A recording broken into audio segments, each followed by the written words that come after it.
Arif teaching পয়েন্টের পক্ষ থেকে সকলকে স্বাগত। নবম শ্রেণীর জীবনবিজ্ঞান বিষয়ের চতুর্থ অধ্যায় অর্থাৎ জীববিদ্যা ও মানব কল্যাণ এই অধ্যায় থেকে কিছু গুরুত্বপূর্ণ প্রশ্ন এবং উত্তর, যেগুলি তোমাদের থার্ড সাবমেটিভ এক্সামের জন্য খুবই গুরুত্বপূর্ণ। দেখো, তোমাদের সবেমাত্র সেকেন্ড সাবমেটিভ এক্সাম শেষ হয়েছে, এরপর কিন্তু থার্ড সাবমেটিভ এক্সাম নভেম্বরের শেষ উইকের দিকে হবে হয়তো, কিন্তু তোমাদেরকে এখন থেকেই পরীক্ষার প্রস্তুতি নিতে হবে, কারণ এবার 90 নম্বরের পরীক্ষা হবে। সমগ্র সিলেবাসটি তোমাদেরকে রেডি করতে হবে। সেই কারণে আমার ভিডিও কিন্তু প্রত্যেকটি অধ্যায় থেকেই উত্তর সহ আসবে। তোমরা আমার এই চ্যানেলটিকে সাবস্ক্রাইব করে রেখো, তাহলে কিন্তু তোমরা জীবনবিজ্ঞান বিষয়ে আমি যে প্রশ্নগুলো করাবো সেগুলো করে গেলেই তোমরা ভালো নম্বর পেতে পারবে। দেখো, এই জীববিদ্যা ও মানব কল্যাণ এই বিষয় থেকে যে প্রশ্ন উত্তরগুলো রেখেছি এর সম্পূর্ণ ফ্রিতে পিডিএফটি পাওয়ার জন্য তোমাদেরকে ভিডিওটি অবশ্যই পুরোপুরি দেখতে হবে, কারণ ভিডিওটিতে আমি একটি কোড বলবো যেটা 3টে সংখ্যার হবে। এই তিনটে সংখ্যার কোড তোমরা আমাকে হোয়াটসঅ্যাপ গ্রুপে বা টেলিগ্রাম গ্রুপে মেসেজ করবে, আমি তোমাদের প্রোভাইড করব। তো কোডটা জানার জন্য তোমাদেরকে অবশ্যই ভিডিওটা সমগ্র দেখতে হবে, এবং তার সাথে সাথে তোমরা এই ভিডিওটা দেখার সাথে সাথে তোমাদের প্রশ্ন উত্তরগুলিও মুখস্থ হয়ে যাবে। তোমাদেরকে আর নতুন করে হয়তো পড়তেই হবে না, একবার ভিডিওটা ভালো করে মনোযোগ সহকারে শোনো, তাহলে কিন্তু তোমরা ভালো নম্বর অবশ্যই পেতে পারবে। এটুকু আশা তোমাদেরকে আমি দিতে পারি। দেখো, আর কথা না বাড়িয়ে যে প্রথম যে কোশ্চেনটি আমি রেখেছি সেই কোশ্চেন প্রথমেই আছে। দেখো, মানব দেহে কত রকমের অ্যান্টিবডি থাকে ও কি কি? দেখো, মানব দেহে 5 রকমের অ্যান্টিবডি থাকে, যেমন আইজিজি, আইজিএ, আইজিএম, আইজিডি এবং আইজিই। এই 5 ধরনের অ্যান্টিবডি থাকে। এই অ্যান্টিবডিগুলির মধ্যে এবার 2 নম্বর কোশ্চেনে দেখো, মানব দেহের সবচেয়ে বড় অ্যান্টিবডির নাম কি? মানব দেহের সবচেয়ে বড় অ্যান্টিবডির নাম আইজিএম। এরপরে পরের কোশ্চেনটি দেখো, এটি একটি 2 বা 3 নম্বরে আসতে পারে এই কোশ্চেনটি। অ্যান্টিজেন ও অ্যান্টিবডির 3টি পার্থক্য লেখো। তো পার্থক্যটা ভালো করে দেখে নাও, অ্যান্টিজেন এবং অ্যান্টিবডির পার্থক্য। তোমরা পার্থক্যটা দেখে নাও, স্ক্রিনশট নিয়ে নিতে পারো। এর পরের কোশ্চেনটি দেখো, 2 নম্বরে আসতে পারে যে অ্যান্টিজেন কাকে বলে এবং অ্যান্টিবডি কাকে বলে।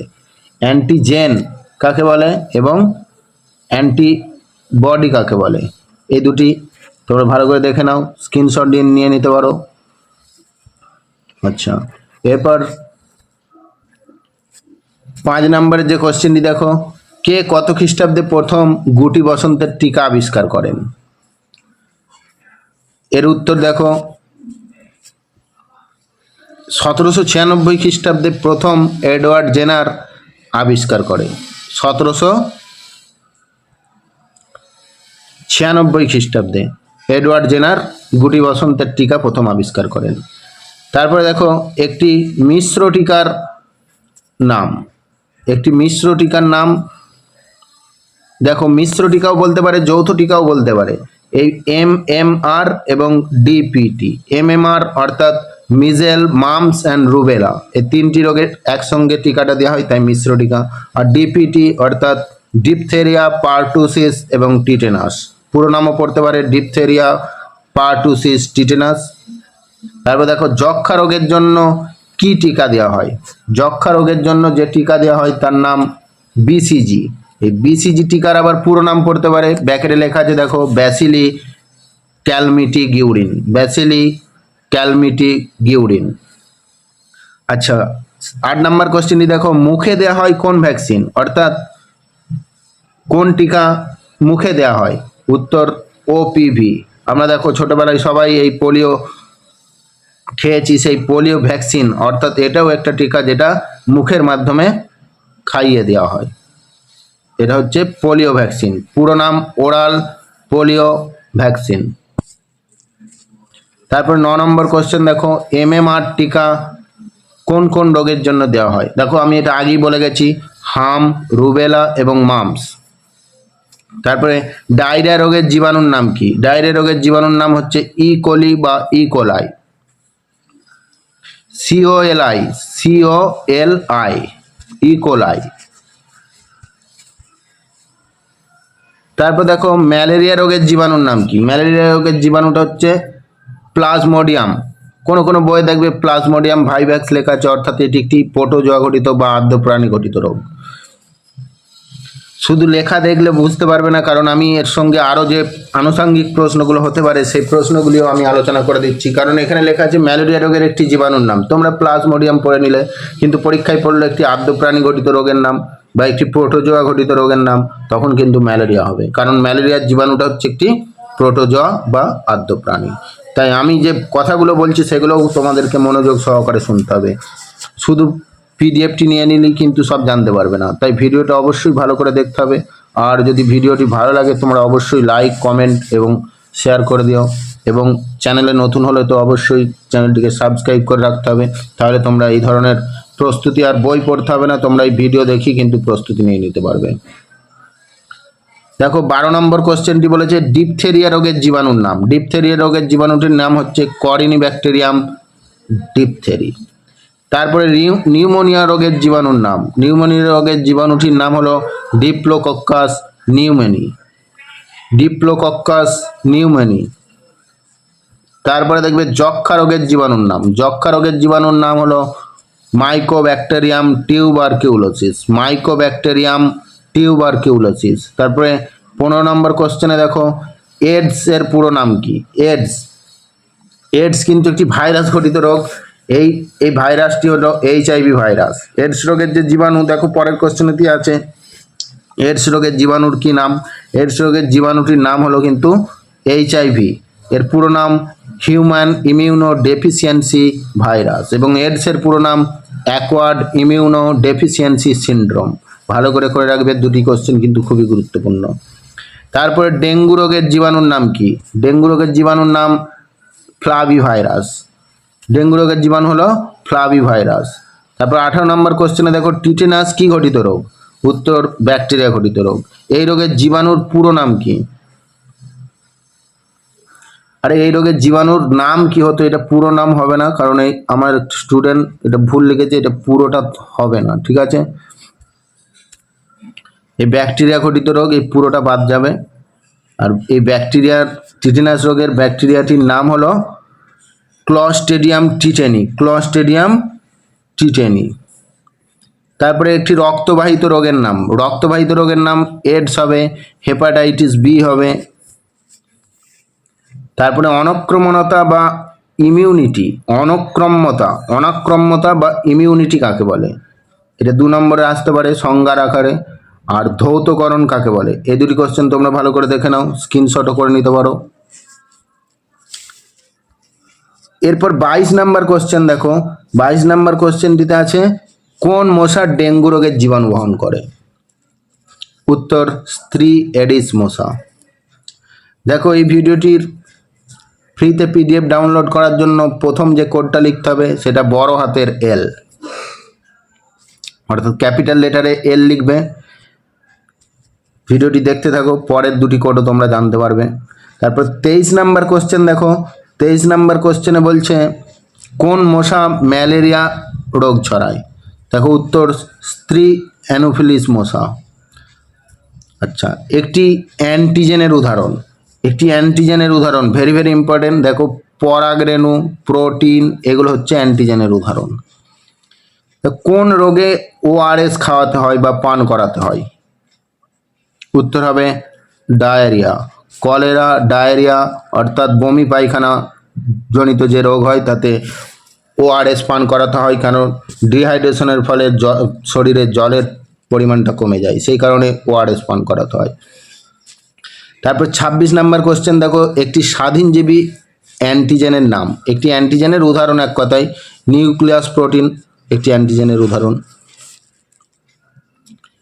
টিকাকরণ বা ভ্যাকসিনেশন কাকে বলে? দেখো 1 নম্বরের কোশ্চেনের শর্ট কোশ্চেন ছাড়াও আমি 2 এবং 3 নম্বরের যে কোশ্চেনগুলো হতে পারে সেগুলোও আলোচনা করেছি। এই টিকাকরণের সংজ্ঞা বা ভ্যাকসিনেশন কাকে বলে খুব ইম্পর্টেন্ট, তোমরা কিন্তু এই সংজ্ঞাটা ভালো করে করে নিও। তাছাড়া প্রত্যেকটি রোগের উপসর্গগুলোও কিন্তু ইম্পর্টেন্ট, তাই প্রত্যেকটি রোগের কি উপসর্গ আছে এবং তার জন্য কি ব্যবস্থা নিয়ে যেতে পারে সেগুলোও তোমরা বই থেকে একটু দেখে নিও। তারপরে 28 নম্বরে দেখো একটি স্বাধীনজীবী ব্যাকটেরিয়ার নাম। এটি স্বাধীনজীবী ব্যাকটেরিয়ার নাম হলো ক্লস্ট্রিডিয়াম অ্যাজেটোব্যাক্টর, তাছাড়া ব্যাসিলাস পলিমিক্সা। ব্যাসিলাস পলিমিক্সা এবং ক্লস্ট্রিডিয়াম, এটা ক্লস্ট্রিডিয়াম হবে, ক্লাস্ট্রিডিয়াম নয়, কয়েলয় দন্তস্ব অর্থাৎ ক্লস্ট্রিডিয়াম। এবং আরও একটি হতে পারে অ্যাজেটোব্যাক্টর। এরপর 29 নম্বর কোশ্চেন, অর্থাৎ কোন অ্যান্টিবডি রক্তে বেশি পরিমাণে থাকে। Very very important. কোন অ্যান্টিবডি বা সিরামে, রক্ত বলতে পারে সিরামেও বলতে পারে, কোন অ্যান্টিবডিটা রক্তে বা সিরামে বেশি পরিমাণে থাকে? উত্তর হবে আইজিজি।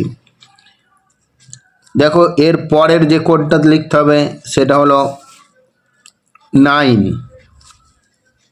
এর পরের কোডটি 9, দুটি কোড। এরপর আমি বলেছিলাম 3টি কোড বলবো, আর একটি কোড জানার জন্য তোমরা ভিডিওটি দেখো পুরোটা। এবার 30 নম্বর কোশ্চেনটি দেখো, ইমিউনোলজির জনক কে? ইমিউনোলজির জনক হলেন এডওয়ার্ড জেনার বা ডক্টর জেনার। তারপরে ডিপথেরিয়া রোগের একটি উপসর্গ লেখো। এই যে বলছিলাম যে কোন রোগ, সবকটি রোগের জন্য কিন্তু কী কী উপসর্গ হয় সেই উপসর্গগুলোও জেনে রাখতে হবে। ডিপথেরিয়া রোগের একটি উপসর্গ কিন্তু গলায় ব্যথা হওয়া। তারপর 32 নম্বর, হেপাটাইটিস বি এর অপর নাম কি? এটিও খুব গুরুত্বপূর্ণ। হেপাটাইটিস বি এর অপর নাম সিরাম জন্ডিস। তারপর 33 নম্বর কোশ্চেন, অনাক্রম বিদ্যার জনক কাকে বলে? এটাও কিন্তু এডওয়ার্ড জেনার হবে। অনাক্রম বিদ্যার জনক হলেন এডওয়ার্ড জেনার। তারপর 34 নম্বর কোশ্চেন, অ্যান্টিজেন কয় প্রকার ও কি কি? দেখো অ্যান্টিজেন 2 প্রকারের হয়, যথা এন্ডোজেনাস এবং এক্সোজেনাস। অ্যান্টিজেন হলো 2 প্রকারের অ্যান্টিজেন থাকে, এক্সোজোনাস আর এন্ডোজোনাস। তারপর 35 নম্বর কোশ্চেন দেখো, এক্সোজোনাস অ্যান্টিজেনের একটি উদাহরণ। এক্সোজোনাস অ্যান্টিজেনের একটি উদাহরণ হলো ফুলের পরাগরেণু। তারপরে এন্ডোজেনাস অ্যান্টিজেনের একটি উদাহরণ, এন্ডোজেনাস অ্যান্টিজেনের একটি উদাহরণ হবে কার্ডিওলিপিন।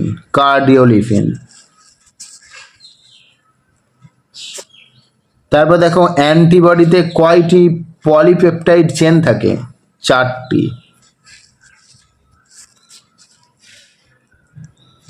দেখো এরপর শেষ যে কোডটা তোমাদেরকে লিখতে হবে সেটা হলো 0।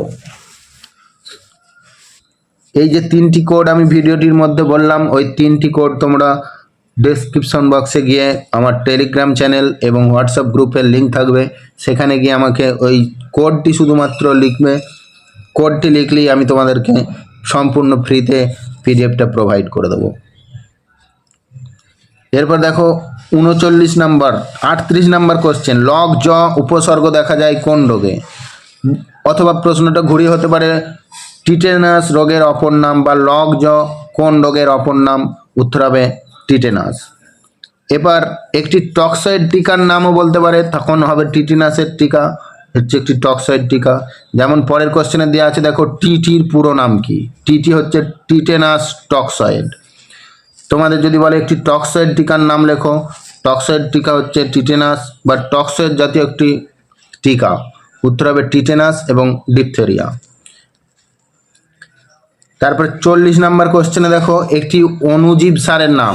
এটাও খুব গুরুত্বপূর্ণ। মাইকোরাইজা হচ্ছে একটি অণুজীব সারের নাম। তারপরে দেখো একটি যদি বলে একটি নিষ্ক্রিয় টিকার নাম লেখো, এই কোশ্চেনটি এখানে লেখা নাই। নিষ্ক্রিয় টিকার নাম হবে, তোমাদের ধরো নিষ্ক্রিয় টিকা একটি নাম, তোমরা বইয়ের থেকে দেখে নিও, এটার কমেন্টে আমাকে জানিও। হ্যাঁ, আমি তোমাদেরকে উত্তরটা কিন্তু এখানে বললাম না। একটি নিষ্ক্রিয় টিকার নাম তোমরা কিন্তু কমেন্ট অবশ্যই আমাকে জানাবে। তারপরে ভ্যাম কি? দেখো ভ্যাম কি? আর ভ্যাম হলো হচ্ছে একটি এন্ডোমাইকোরাইজা।